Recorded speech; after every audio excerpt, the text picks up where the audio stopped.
नमस्कार. मी ऋषी करत शेतकरी बंधूंनो, केंद्र सरकारमार्फत राबवण्यात येणारी पी-एम किसान सन्मान निधी म्हणजेच आपण त्याला ₹2,000-2,000 चा हप्ता मिळतो अशी योजना म्हणतो.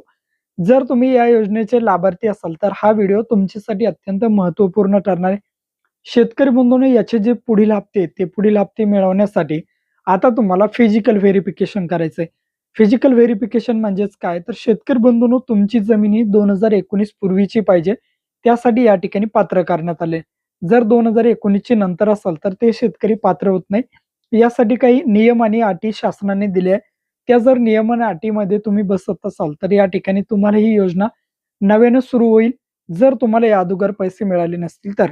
जर तुम्हाला 19वा किंवा 20वा हप्ता जर मिळाला नसेल, तर शेतकरी म्हणून तुम्हाला काय होणार आहे, तर हा हप्ता लगेचच तुमच्या खात्यावरती फिजिकल व्हेरिफिकेशन झाल्यानंतर क्रेडिट होणार आहे. जर तुमचे काही हप्ते पेंडिंग असेल, ते सुद्धा या ठिकाणी क्लिअर होईल. म्हणजेच या ठिकाणी काय, तुमचा अर्ज हा सुरळीत केला जाईल. कोणामार्फत? कृषी अधिकाऱ्यांमार्फत.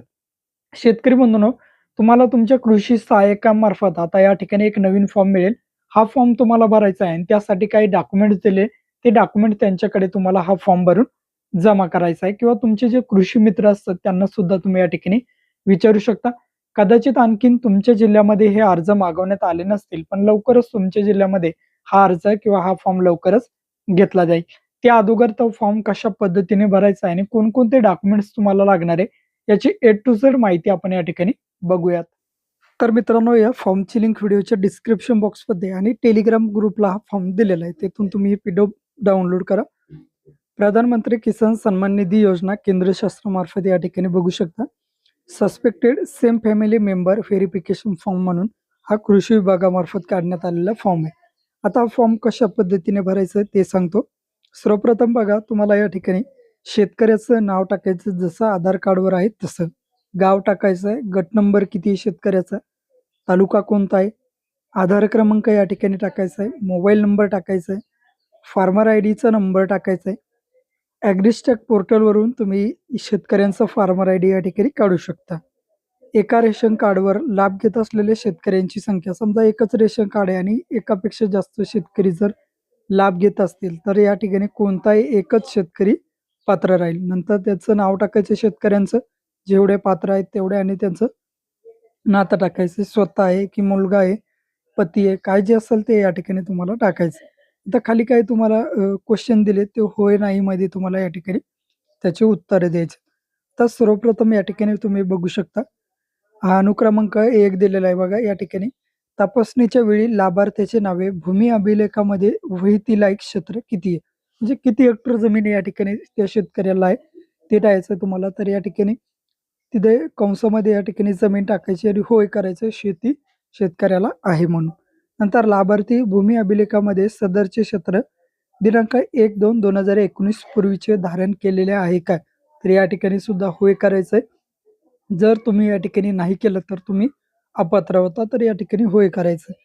नंतर हे बघा, या ठिकाणी होय केल्यानंतर टिक करा किंवा तुम्ही होय करू शकता. योजनेच्या कुटुंब व्याख्येप्रमाणे पती, पत्नी 18 वर्षाखालील अपत्य यापैकी एकापेक्षा जास्त योजनेचा लाभ घेत आहेत का? म्हणजे एका कुटुंबातील समजा पती, पत्नी किंवा 18 वर्षापेक्षा खालील जे अपत्य आहेत, मुलं आहे, असे तुम्ही लाभ घेतात का? तर या ठिकाणी सुद्धा तुम्हाला नाही करायचंय. एकापेक्षा जास्त शेतकरी आम्ही लाभ घेत नाहीत. लाभार्थी संवैधानिक पद धारण करणारी आजी-माजी व्यक्ती या ठिकाणी आहे का? म्हणजे आमदार, खासदार वगैरे अशी व्यक्ती आहे का? किंवा तुम्ही गव्हर्नमेंट सर्व्हिसला आहात का? तर या ठिकाणी सुद्धा नाही करायचंय.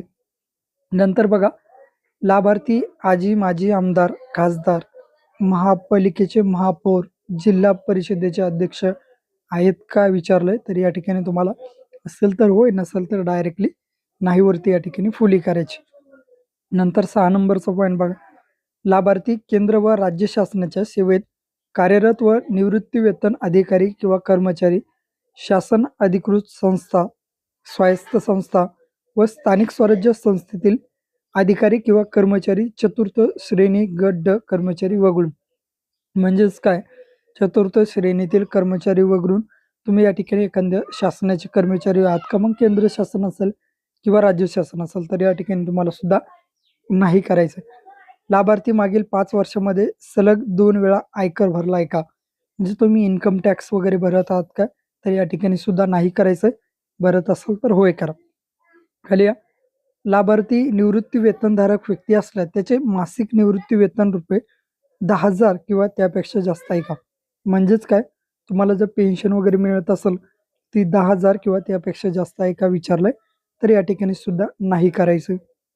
9 नंबरचा पॉइंट बघा.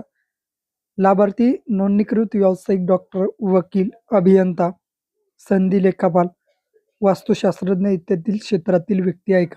असेल तर होय करा, नसेल तर डायरेक्टली नाही करायचंय. नंतर 10 नंबरचा पॉइंट. लाभार्थी पी-एम किसान योजनेचा लाभ सुरू असताना मृत्यू झालेला आहे का विचारलं, तर यात सुद्धा तुम्हाला नाही करायचं. म्हणजे एखाद्या व्यक्तीला शेतकऱ्याला ते निवृत्ती वेतन चालू आहे समजा, योजनेचा लाभ घेतोय आणि त्यांचा मृत्यू झालाय, तर या ठिकाणी आहे का विचारलंय, तर या ठिकाणी सुद्धा नाही करायचं.